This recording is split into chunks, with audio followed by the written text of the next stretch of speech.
episode of Angry Mater is brought to you by Pepsi, Poncho en Mexico.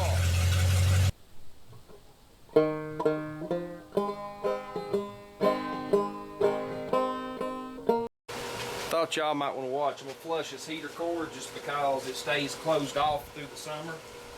It doesn't have antifreeze running through it, period. So we're going to flush it for that reason and for the reason that the antifreeze actually come out of the small block. Look kind of crappy. So here's how we're going to do it. This is backwards of the way it flows. We're going to put some pressure to it. Be careful, you do not want to overpressure it. And we're just going to let it run for a minute. And yeah, it's making a mess and I'm going to have to lay in, that's for sure. So we're going to flush it this way.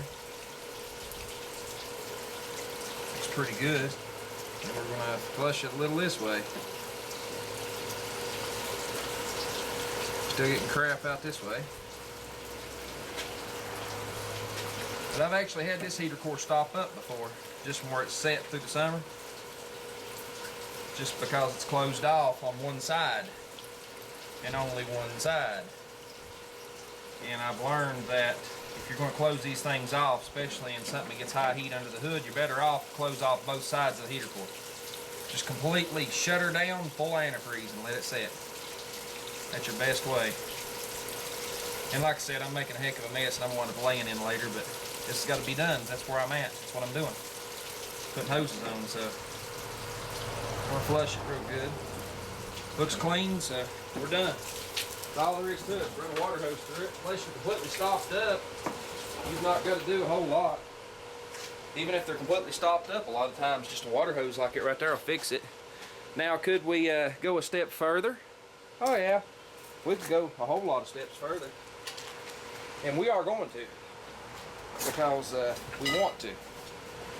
You don't have to, by any means. But we are going to forcefully evacuate the water.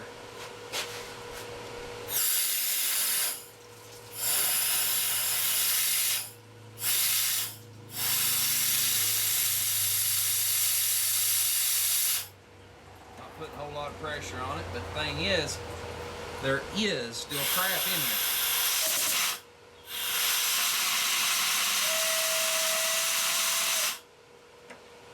There is still crap in this cord.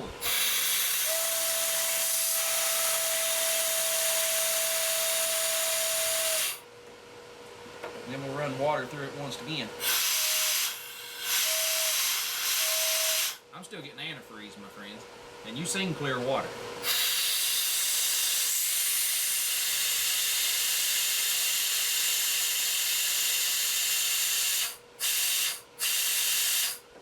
We're putting about 20 psi pressure of CO2, carbon dioxide, same thing that's in your Pepsi soda dopes. That's what we was pushing through that. This truck runs a 13 psi cap, so yes, we was overpressuring the system, the heater core, but we're not pressuring it crazy like. So we'll be all right. So no big deal. Destroyed those. Yeah, I didn't need those cigarettes anyway, but that cost me $3 to flush my heater core. Got to fill this heater core back up before we're going to get any flow. There we go. We're getting some nasty crap coming out of it. We're going to jump over here and run it this way. You can't get them completely clean, and I don't suggest you put caustic chemicals in them either. But you can also close your hose off and do a little of that. That helps. If you can keep the pressure on it, chug it a little bit, that helps. And the water looks decent, it's coming out. It don't look great, but what do you do?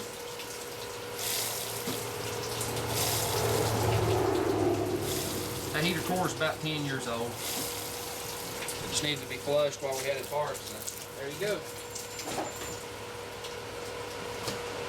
That shows you how to flush a heater core, and I suggest if you take your cooling system down for any reason whatsoever, if you take your cooling system down and go, oh, I need to replace the antifreeze, the coolant. You know, coolant doesn't per se go bad. Coolant doesn't. It can lose cooling properties, yes. Will it lose its ability to freeze? No, it won't. It will lose its anti-freezing properties, yes, but not in great amounts. And if it's just setting, it won't. But anyway, it gets a nasty color. But if you replace your antifreeze, the reason you really should replace it, 5 years in a vehicle, you probably ought to flush it. And you ought to replace it just due to corrosion and things to that nature. It loses its silicates. But if you've got your system broke down, flush your heater core. Come winter time, you'll thank old Tow Wrecker. See y'all.